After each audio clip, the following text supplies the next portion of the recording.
लखनऊ के खाली मैदानों में उस दिन जगह जगह टेंट लगे थे। धूप में खड़े सैकड़ों युवक लाइन में अपनी बारी का इंतजार कर रहे थे। दरअसल सेना की भर्ती के लिए गांव और दूसरे शहरों से भर भर कर बस और ट्रेन में युवक अपनी किस्मत आजमाने के लिए आए थे।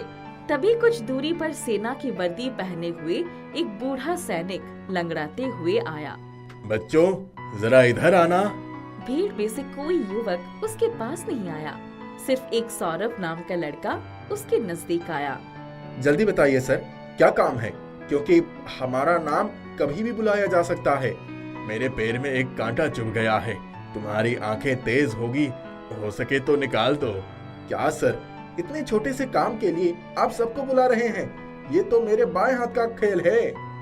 इतना कहते कहते उसने सैनिक के पैरों में चुभा कांटा निकाल दिया और उनको दिखाते हुए, सर, आपने वर्दी पहनी हुई है, पर आप नंगे पैर क्यों चल रहे थे? मेरे पास कोई दूसरे कपड़े और जूते नहीं है, इसीलिए नंगे पैर ही चलना पड़ता है। क्या सर, आप लोगों को इतनी पेंशन मिलती है, आपको क्या कमी हो सकती है? हाँ बेटा, पेंशन मिलती तो है, पर मेरे हाथ में आते ही मेरा बेटा और बहू मुझसे सारा पैसा छीन लेते हैं और कभी कभी तो 2 रोटी भी नसीब नहीं होती। इतना कहकर वो व्यक्ति वहाँ से उठ गया। थोड़ी ही देर में वो एक गिलास लस्सी लेकर लौटा और सौरभ को थमाते हुए, तुमने मुझसे इतनी देर बात की, मुझे बहुत सुकून मिला। लो, ये लस्सी पी लो। ये जादुई लस्सी है, इसको पीते ही तुम्हारे सारे काम हो जाएंगे। सर, इस लस्सी की तो आपको सबसे अधिक जरूरत है। आपका जीवन इतना कष्टमय है। मैं तो जवान हूँ, ये काम ना सही कुछ और काम कर लूंगा। मेरे लिए अब इस लस्सी का जादू काम नहीं करता। ठीक है, दीजिए, आप कहते हैं तो इसको पी लेता हूँ। सौरभ ने जैसे ही लस्सी पिया, तुरंत उसका नाम बुलाया गया और उसके फिजिकल टेस्ट शुरू हो गए। सबसे बड़ी बात थी कि हर टेस्ट में वो सबसे आगे रहा।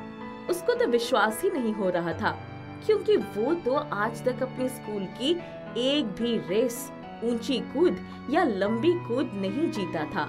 शाम को जब चुने हुए लड़कों के नाम की घोषणा हुई तो उसका नाम सबसे ऊपर था। वाह, धमाके पर धमाका! सबसे पहले मुझे उन बूढ़े बाबा को धन्यवाद करना होगा जिन्होंने मुझे लस्सी पिलाई थी। सौरभ भागते हुए उस जगह पर गया जहां वो बूढ़ा सैनिक मिला था, पर तब तक वो वहां से जा चुका था। उफ, मुझे उनका पता पूछ लेना चाहिए था। उसने सारी जरूरी कार्यवाही पूरी की और उस जगह के आसपास सबसे पूछताछ करने लगा। एक दुकान पर, क्यों भाई, यहाँ वो बूढ़े बाबा किस घर में रहते हैं जो सैनिकों वाली वर्दी पहनकर नंगे पैर चलते हैं? क्या कह रहे हो? यहाँ तो आसपास कोई ऐसा व्यक्ति नहीं है जो नंगे पैर चलता है। जरूर तुम्हें कोई गलतफहमी हो गई है। अरे, मुझे गलतफहमी कैसे हो सकती है? उसी भले मानुष की जादुई लस्सी की वजह से ही तो मेरा आर्मी में सिलेक्शन हुआ है, वरना मैं तो ठीक से दौड़ भी नहीं सकता हूँ। उसने बहुत देर तक उस बूढ़े बाबा को ढूंढा, पर वो नहीं मिले। सौरभ की रात की ट्रेन थी। जब वो ट्रेन में आकर बैठा तो उसके सामने खिड़की पर वही बूढ़े बाबा खड़े हुए थे। सर, मैंने आपको कहाँ कहाँ नहीं ढूंढा। क्यों, ऐसा क्या कारण था? अरे सर, मेरा आर्मी में सिलेक्शन हो गया है। आपकी ही जादुई लस्सी ने तो कमाल ही कर दिया। मैं तो आज तक स्कूल की दौड़ में भी कभी जीत नहीं पाया और आज सारे इवेंट्स में सबसे अव्वल आया हूँ। ये लो, बोतल में तुम्हारे लिए लस्सी लाया हूँ। ये कभी भी खराब नहीं होंगी। जब भी पानी पीना, इसकी एक बूंद उसमें डाल देना।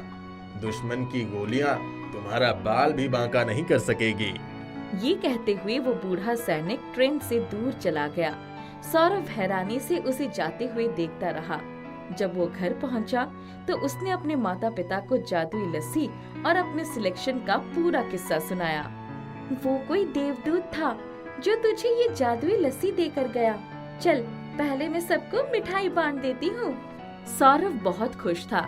कुछ ही महीनों में उसकी ट्रेनिंग का कागज आ गया। सौरभ जादुई लस्सी की एक बूंद डालकर पानी पीना कभी ना भूलता।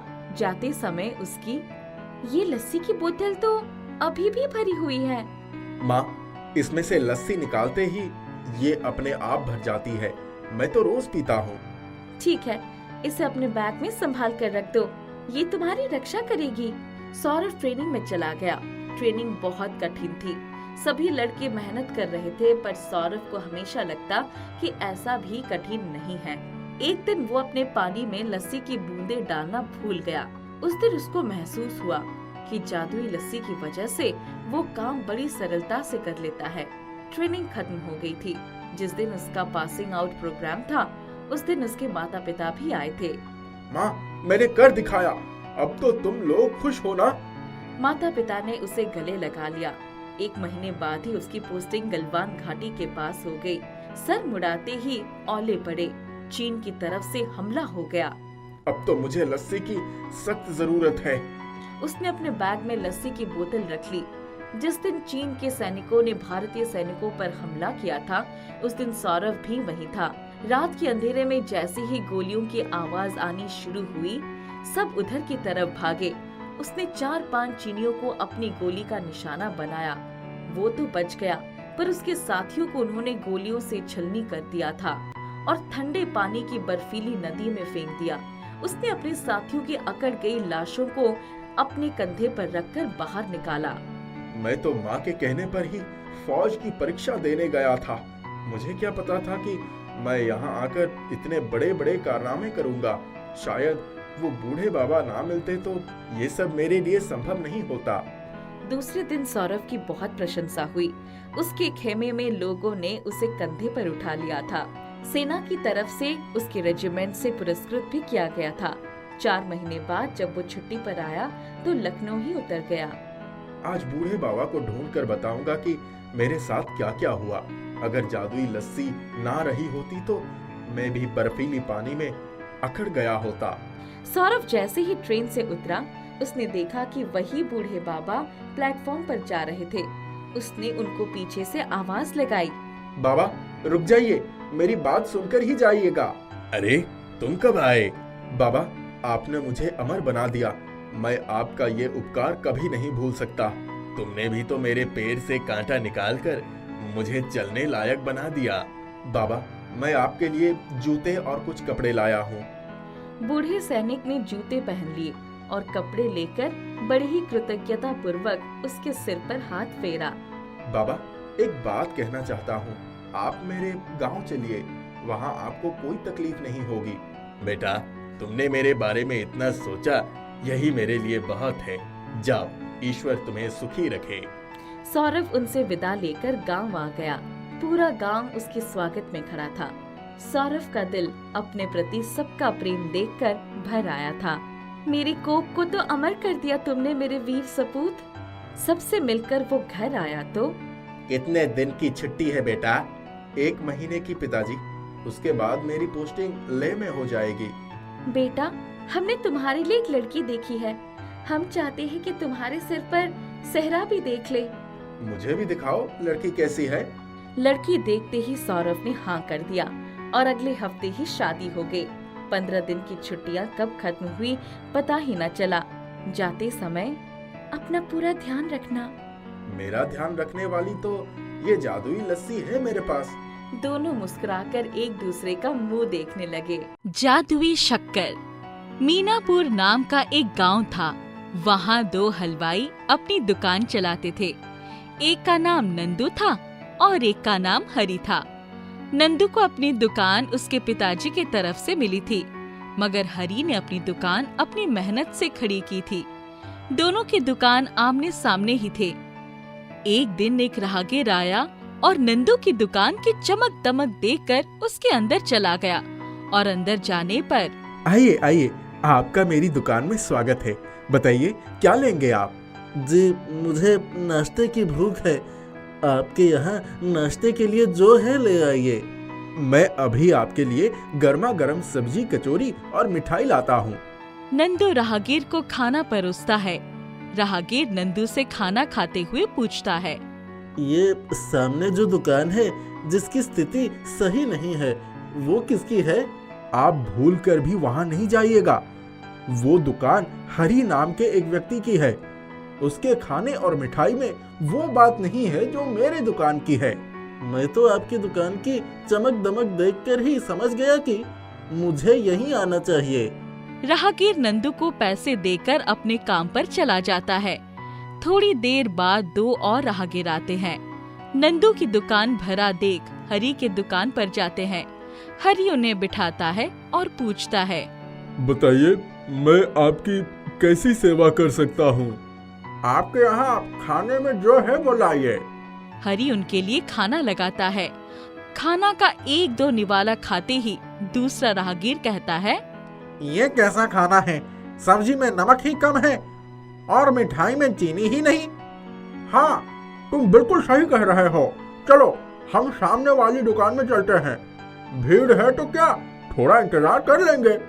अरे नहीं नहीं, कृपया आप नहीं जाएं, मैं आपके लिए दूसरा खाना लाता हूँ। तुम अपना खाना अपने पास रखो, हम दूसरे दुकान पर जा रहे हैं। दोनों राहगीर नंदू की दुकान पर चले जाते हैं और हरी उदास हो जाता है। शाम तक कोई उसके दुकान पर नहीं आता है, इसलिए हरी दुकान बंद करके घर चला जाता है, जहाँ पर वो और उसकी माँ रहती थी। घर पहुँचकर, ये लो माँ, आज भी खाना बनाने की जरूरत नहीं है। आज भी ग्राहक ना आने के कारण जो खाना बच गया ले आया। माँ हरी से खाना लेकर बोलती है, कोई बात नहीं, आज नहीं तो कल तुम्हारी दुकान चलेगी। बैठो, मैं खाना लगाती हूँ। मुझे लगता नहीं है कि मेरी दुकान ज्यादा दिनों तक टिक पाएगी। मैं कितनी भी कोशिश कर लूं, कुछ ना कुछ गड़बड़ हो ही जाता है। अपना मन छोटा मत कर, ये ले खाना खा ले। नहीं माँ, मेरी मेहनत से कुछ नहीं होगा। नंदू के पिता हलवाई थे, इसीलिए उसे ज्यादा अच्छा खाना बनाना आता है। ठीक है, बंद कर लेना, अभी तो खाना खा लो। फिर हरी और उसकी माँ खाना खाकर सोने चले जाते हैं। अगले दिन हरी सामान की बोरी दुकान में रख रहा था। सभी बोरी रखने के बाद जब हरी जांच करने के लिए बाहर जाता है तो देखता है कि एक बोरी छूट गई है। जांच करने पर दिखता है कि उसमें शक्कर थी। वो उसे भी उठाकर अंदर रख देता है। शाम को 2 राहगीर उसके दुकान पर आते हैं। उनमें से एक राहगीर कहता है, खाने के लिए कुछ मिठाइयाँ मिलेगी? जी जरूर मिलेगी। तो हमारे लिए ले आइए। हरी अंदर से आज की बनी मिठाई ले आता है। मिठाई खाते ही पहला राहगीर बोलता है, वाह, क्या मिठाई है! ऐसी स्वादिष्ट मिठाइयाँ तो मैंने पहले कभी नहीं खाया। तुम बिल्कुल सही कह रहे हो, इतनी स्वादिष्ट मिठाइयाँ तो मैंने भी पहले कभी नहीं खाई।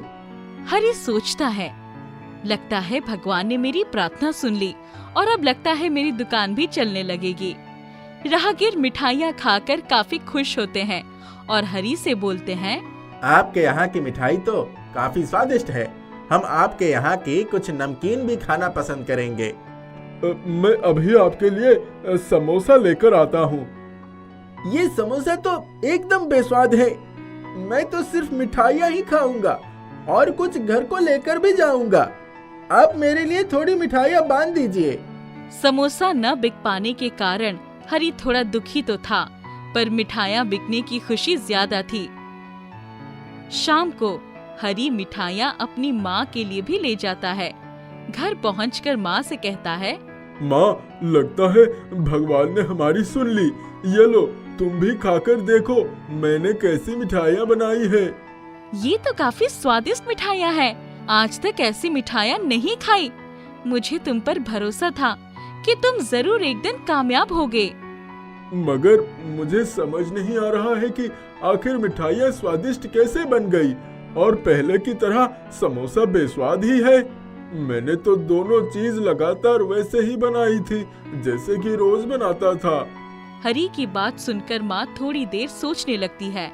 क्या आज तेरे साथ कुछ अलग घटना हुई थी? एक घटना हुई थी। मुझे हिसाब से 1 बोरी ज्यादा शक्कर मिली थी और वो बोरी बाकी सामान से अलग मिली थी। अभी याद करता हूँ तो याद आता है कि मैंने आज उसी शक्कर का इस्तेमाल किया था। शायद उस शक्कर का कोई चक्कर होगा। कल तो उसका इस्तेमाल नमकीन सब्जी में भी करके देखना। ठीक है, आप कहती हैं तो करके देख लूंगा। अगले दिन सब कुछ बनाते वक्त उनमें थोड़ा थोड़ा शक्कर डाल देता है। खाना बनाने के बाद उसने सब कुछ चख कर बोला, माँ सही कह रही थी, ये सब शक्कर का कमाल है। पिछले दिन गए लोग अपने साथ कुछ और राहगीर लेकर आए और हरी से बोले, हमने इन्हें भी तुम्हारी मिठाइयाँ खिलाई, ये सब भी तुम्हारे दुकान पर मिठाइयाँ लेने आए हैं। जी, आज तो मेरे यहाँ मिठाइयों के साथ साथ बाकी चीज भी स्वादिष्ट बनी है। ठीक है, तो हम वो भी थोड़ा थोड़ा ले लेंगे। थोड़ी देर में हरी के दुकान पर लोगों की भीड़ लग जाती है। सभी कोई कुछ न कुछ खरीदारी करने चाहते हैं। शाम तक उसके दुकान का सब सामान बिक जाता है। ये सब देखकर हरी काफी खुश था और नंदू आश्चर्य में था। दुकान बंद करने के बाद नंदू हरी से बोलता है, क्यों भाई हरी, ऐसा क्या कमाल कर दिया? आज तो तुम्हारी दुकान पर लोगों की लाइन लग गई थी। सब प्रभु की कृपा है। हरी नंदू को बोलकर अपने घर चला जाता है और घर जाकर माँ से बोलता है, माँ तुम सही कह रही थी, शक्कर जादुई है। मेरे बाकी पकवान भी स्वादिष्ट बन गए थे और दिन भर में मैंने जो भी बनाया था वो सब बिक गया। मैं तुम्हारे लिए बहुत खुश हूँ। तुम मन लगाकर अपना काम करते रहो, भगवान तुम्हारा साथ जरूर देगा। अभी 2-3 दिन हुए थे दुकान को चले हुए, तभी उसके दुकान पर एक हट्टा कट्टा आदमी आया और बोला, सुनो, तुमने यहाँ कोई शक्कर की बोरी देखी है? मेरी एक शक्कर की बोरी यहाँ गिर गई थी। अच्छा, तो वो बोरी आपकी थी? मुझे माफ कर दीजिए, पर मैंने उनमें से आधी बोरी इस्तेमाल कर ली। पर आप कौन हैं? मैं नंदन लोक से राजा का बावर्ची हूँ। सामान ले जाते वक्त एक बोरी यहाँ पर गिर गई थी, और वो कोई ऐसी वैसी शक्कर की बोरी नहीं है। वो जादुई शक्कर है जो राजा लोगों के खाने को स्वादिष्ट बनाने के लिए इस्तेमाल होती है। लाओ, वो मुझे इधर दे दो। कृपया करके वो बोरी मुझसे ना लीजिए। इतने दिनों से ना चलने वाली दुकान सिर्फ उसी के कारण चल रही है। इस शक्कर से तुम अपनी दुकान कितने ही दिन चला लोगे? आपकी बात भी सही है, आप अपनी बोरी ले जा सकते हैं। हरी की दशा पर बावर्ची को थोड़ी दया आ जाती है और बावर्ची बोलता है, मैं तुम्हारी मदद करता हूँ। मैं तुम्हें खाना बनाने का तरीका बताता हूँ, तुम उसी तरीके से बनाना। जब तक तुम सीख नहीं जाते तब तक दुकान चलाने के लिए तुम्हें शक्कर की बोरियां दे दिया करूँगा। एक बार जब तुम सीख जाओगे फिर तुम्हें किसी भी जादुई शक्कर की जरूरत नहीं पड़ेगी। जी, आपकी बहुत मेहरबानी होगी। कुछ दिनों में हरी बावर्ची की मदद के बिना जादुई शक्कर का खाना बनाने सीख लेता है और उसकी दुकान नंदू से ज्यादा अच्छी चलने लगती है। इसलिए हरी बावर्ची को धन्यवाद कहता है।